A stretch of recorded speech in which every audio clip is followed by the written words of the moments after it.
Assalamualaikum warahmatullahi wabarakatuh. Perkenalkan, nama saya Sri Febriana, NPM 2011070170 dari kelas D semester 2, Prodi Pendidikan Islam Anak Usia Dini di UIN Raden Inten Lampung. Baiklah, tujuan saya di sini yaitu membuat video tanya jawab soal UAS untuk memenuhi mata kuliah Akhlak Tasawuf dengan dosen pengampu Ibu Indah Agung Suprapti, MPD.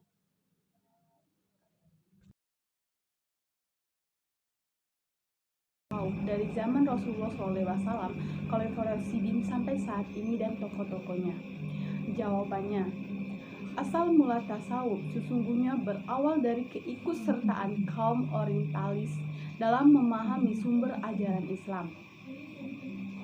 Mereka terlalu cepat menyimpulkan tanpa mengkaji dahulu ajaran-ajaran tasawuf dalam Al-Quran dan Al-Hadis. Objek kajian mereka tertuju pada ide dan praktek kehidupan kaum sufi, bukan pada konsep ajaran yang dipegang oleh kaum sufi yang telah mempunyai landasan normatif di dalam Al-Quran. Jika mereka mencoba memahami Al-Quran dan sejarah asal mula praktek tasawuf, maka teori mereka yang mengatakan bahwa ajaran tasawuf dipengaruhi unsur di luar Islam dalam sendirinya gugur dan tertolak secara akademis. Teori yang dapat diterima adalah teori yang mengatakan bahwa ajaran tasawuf murni dari ajaran Islam, bukan pengaruh dari luar Islam.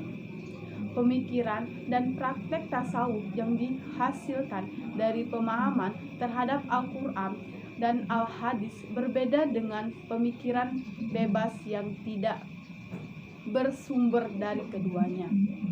Pemikiran yang tidak bersumber dari Al-Quran dan Al-Hadis bersifat liberal, sehingga tidak dapat dijadikan sebagai rujukan untuk membuat sebuah grand teori yang terpercaya dalam mengkaji asal-usul ajaran tasawuf dalam Islam.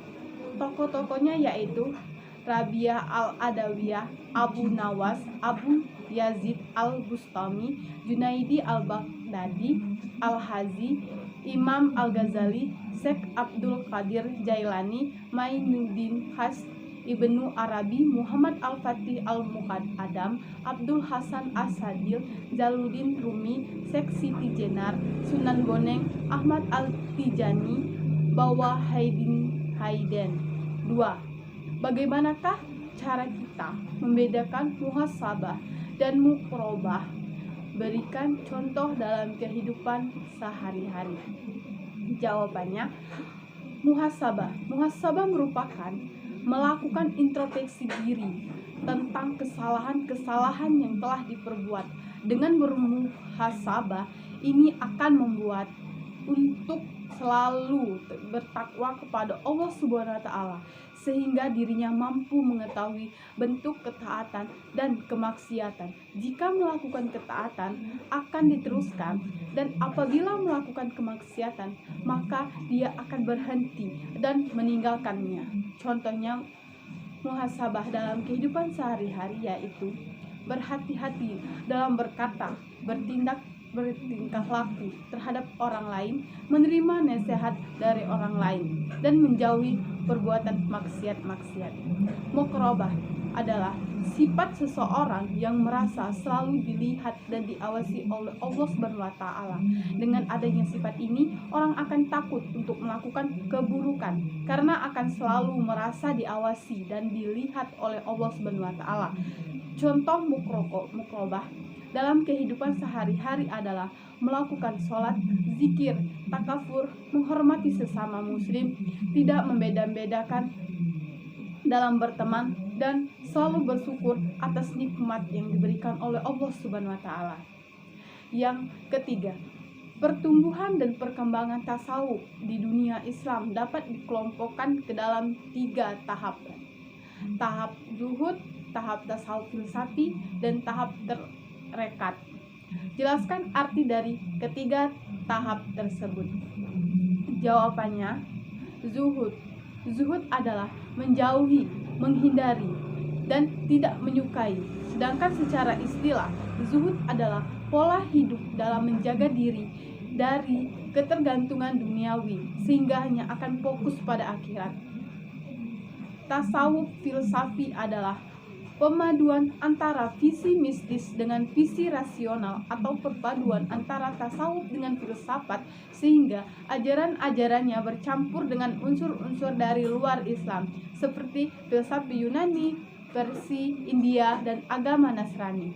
Tarekat adalah jalan atau cara pelaksanaan teknis untuk mendekatkan kepada Allah dengan pimpinan seorang guru atau mursyid. Mursyid adalah orang yang memiliki hubungan silsilah dalam guru-guru sebelumnya hingga sampai kepada Nabi Muhammad SAW.